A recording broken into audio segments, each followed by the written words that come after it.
Hello and welcome to another Fox vlog. Long overdue, it's been a while, but we're getting back into it because I have a number of projects on the go and would like to show you. First up is the upcoming Backer Kit campaign for Darkhaven's somewhat special edition hardcover version. First time this book is coming to hardcover. I know people have asked for it and been disappointed that it wasn't in hardcover from the beginning. So we'll fix that.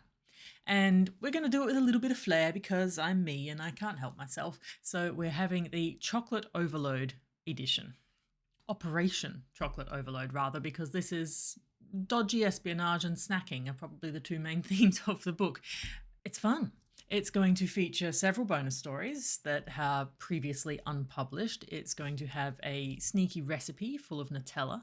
It's going to have a bonus scene of Gabby attempting to make said recipe and getting Nutella pretty much everywhere except where it's supposed to go, although she would argue that eating half the jar is exactly where it's supposed to go. It will have some of my annotations throughout based on the various desserts and snacks that are consumed in the story. It will also feature backer polls, which doesn't make a lot of sense if you don't really know what a crowdfunding campaign is or how it works, but essentially anyone who backs the campaign is going to be able to vote in the chocolate polls, and their input and ideas and opinions on things such as how you should eat a Malteser, which colour M&Ms are superior, what the best flavour of milkshake is, will be immortalised in text. So it should be fun. It should be lots of fun. I will have the link in the description below if you would like to go and check it out. Followers, so anyone who follows the campaign gets access to a little piece of Character Confidential, which is a snippet of an interview where I sit down with Gabby and she gives me a whole lot of cheek, basically. You can get that just for following. You don't have to back. Go and have a look. And those who do back will also be in for some surprises, but it doesn't kick off until November. So you can follow now, and the campaign launches mid-November. I'll be back before. I'm also working on the Solstice War fairy tales. This is something a little bit different. They're novellas, which is unusual for me. If you know anything about my work at all, you know I write long. I set out to write a short story about a girl who gets struck by lightning and discovers that magic might be real, and now it is a 6-book saga with 10 planned side story novellas attached. It happens. What can I say? Anyway, in this series is a bunch of fairy tales that I am twisting up a little bit, retelling, really challenging, as it turns out, what it means to be a fairy tale and some of the presumptions that go along with that, which can be quite challenging. I try to write plots that have a reasonable amount of coherence within the story world. So whimsical, yes, absurd for sure, but within the world, they largely make sense. And fairy tales often don't. There's a whole lot of stuff that is just a given, and you have to accept it on face value and move on with the story. And so some of this I'm trying to explain. Obviously, you can't tease out everything in a short novella, short novellas even, but it's fun. It's cool. They are very angsty, very absurd, quite whimsical, and quite a lot of fun in between the romantic angst.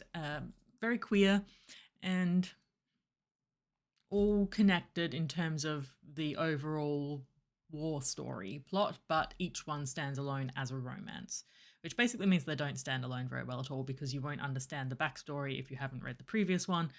But from a romantic perspective, they will get together within the book. I don't think I've talked about that very well at all.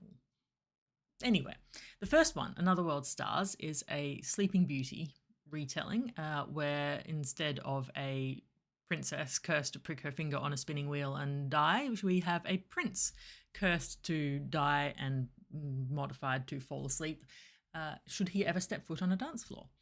And then instead of a knight hacking through the brambles to get to said princess, we have a rather intrepid explorer from Earth stepping through a time portal and ending up on the prince's world in his study.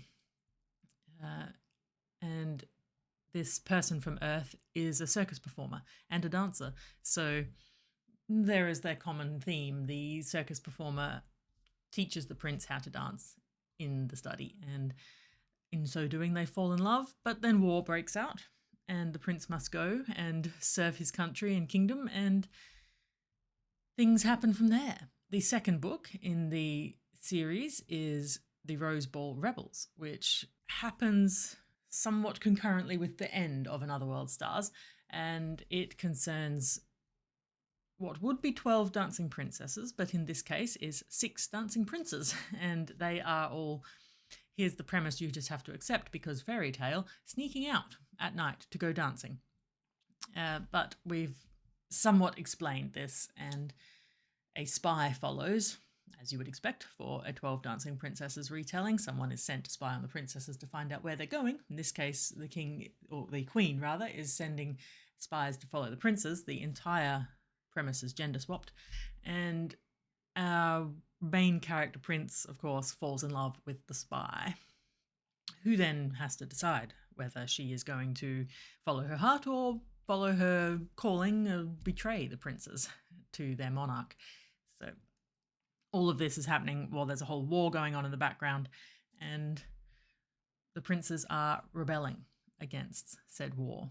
So the Rose Ball Rebels is full of sassy princes, masquerade balls, music, dancing, fun, and contrasted with a whole lot of angsting about betrayal and romantic inclinations with somebody in a world where you cannot trust anyone.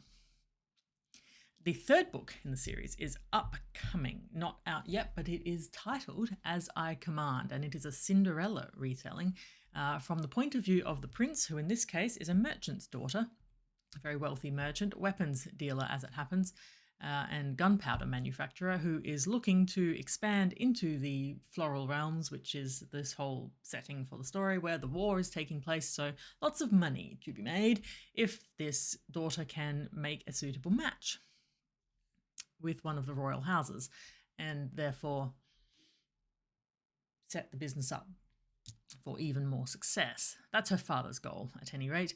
She is hosting a ball in order to attract suitable royal heir to make this business connection. And she meets a down on his luck exiled prince who is not doing so well. Happens to be one of the princes from the rebels, who has since found himself in much more dire circumstances. And along the way, the two of them meet a rather dashing pirate lord. I can't plan these things, honestly, but it just happens anyway. Lucien is lovely, and he has to be in the story too, so we have a polyamorous Cinderella, sort of gender-swapped something, on a pirate fairy island, which just seems like it should be a Peter Pan retelling setting at some point in the future. We'll see. I'm not allowed to think about that right now. And that's it. No, it's not. The next one following that, so the fourth book, and there will be 7 of these in total, is Beauty and the Beast, which I'm currently drafting right now. Beauty and the Beast will be a mostly sapphic romance. It's a little bit complicated, which you would have to read it to find out, but basically the Beast is a recluse in the castle with a library, all the things that we love about Beauty and the Beast, except not the let's lock Belle up and keep her here against her will and then she falls in love with me part. It is more a case of Belle stumbles into this place and cannot leave due to circumstances, even though the Beast is desperate to get her away so that the Beast cannot harm her with the curse that they are under. And Belle, of course, in this story is a witch with a great skill for adjusting curses. So she insists that she can help. The Beast is like, no, for your safety, you must leave. And things develop from there, complete with mother issues. Finally, in updates for my ongoing series is The Whisperers, which has not had a lot of attention lately, let's say. But it is happening. It is still in the plans. I am hoping to release the second book in that series to digital first towards the middle of next year, so 2026. Why digital first? Basically, my goal now is to get series finished, because I've started a lot of things and I haven't finished a lot of things, and producing hardcovers and soft covers and all of that is, as you could imagine, a whole lot of work, which is, I enjoy doing it, but it's not really the best investment of time when I have books that need writing and series that need finishing and readers who want to know how things go and how books end, how series end. So the plan is to get the series out on Amazon, if nowhere else, and then from there move into wider production of other formats and on other retailers. So it just takes a bit of the pressure off finishing a book and then getting it all the way to complete end state of, yes, this thing is formatted for multiple different platforms. It has hard covers, it has soft covers, it has audiobooks, it has large print, all these things that I want to do, but really take a lot of time and energy. And then having made that product, you have to sell it, right? Which also takes a lot of time and energy. And actually at this stage, I would like to get at least a couple of series finished. So Solstice War Fairy Tales should be finished roughly in the first half of next year, and Whisperers will be continuing and then hopefully finished by the end of next year in digital format, so ebooks. And then from there, I will timeline things to produce other formats.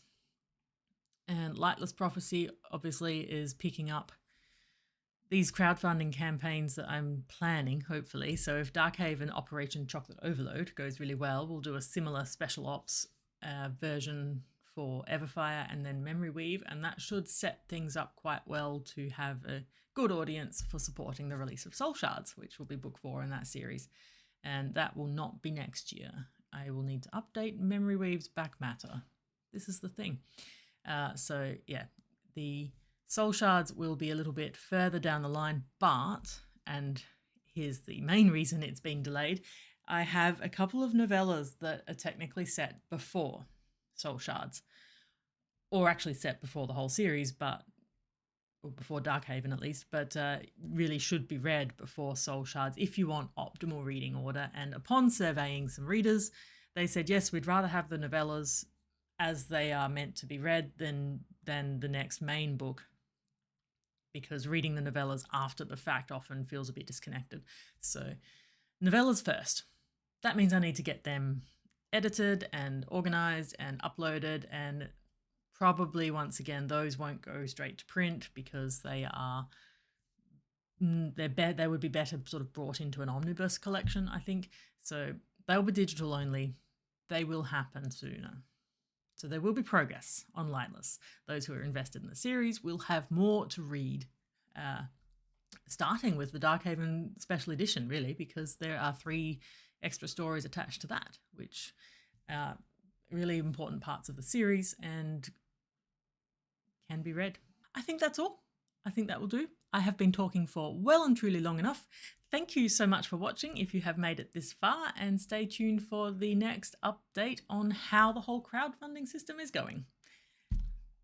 Bye for now.